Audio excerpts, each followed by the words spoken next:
எல்லாருக்கும் வணக்கம். சட்டமும் நீதி இவ்வளோ உயரத்துக்கு போனதுக்கு முதல் காரணமும் மூல காரணமாகவும் இருந்த அத்துணை பத்திரிகை நண்பர்களுக்கும் சகோதரர்களுக்கும் எல்லாருக்கும் என்னோட முதற்க நன்றி. கடைசி வரைக்கும் நன்றியோடு இருப்பேன். இதை ஒன்று போய் இப்படி சேர்த்ததுக்கு காரணம் நீங்கள் தான். நீங்கள் எழுதின எழுத்துக்கள் தான்.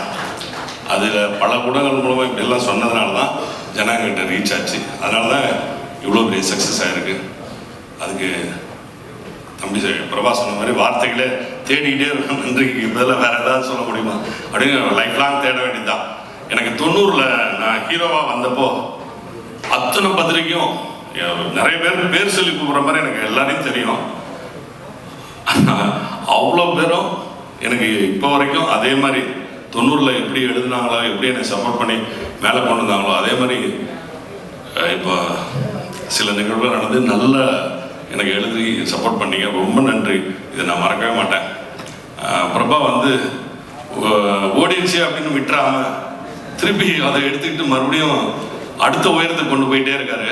இந்த படத்தோட ப்ரொடியூசர் சசிகலாவும் அவங்க வீட்டுக்காரரும் அந்த தம்பிக்கும் அவங்க குடும்பத்துக்குமே நான் நன்றி சொல்லணும். மற்றபடி இந்த டோட்டல் டீம் நடிகர்கள், டெக்னீஷியன்ஸ், இதில் இருக்க பின்னாடி உழைச்ச அத்தனை பேர், costume, art director, music director, editor, இப்படி எல்லாருக்குமே நான் தேங்க்ஸ் பண்ணிட்டே போகலாம். ஆனால் அதுக்கு நேரமே இல்லை. அதை விட அடுத்து இப்போ தமிழில் ரிலீஸ் ஆன இந்த சட்டமும் நீதியும் இப்போ தெலுங்கில் டப் பண்ணி ரிலீஸ் ஆக போகுது. அதுக்கப்புறம் ஹிந்திலையும் ஆல் ஓவர் இந்தியா ஜி5ல வரப்போகுது.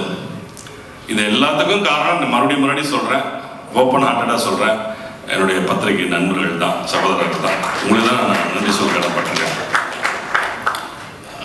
எப்போதும் நினைக்கிறேன். நன்றி, தேங்க்யூ எல்லாருக்கும். அந்த இப்போ அந்த தெலுங்கு வெர்ஷன் அது பார்க்கலாமா?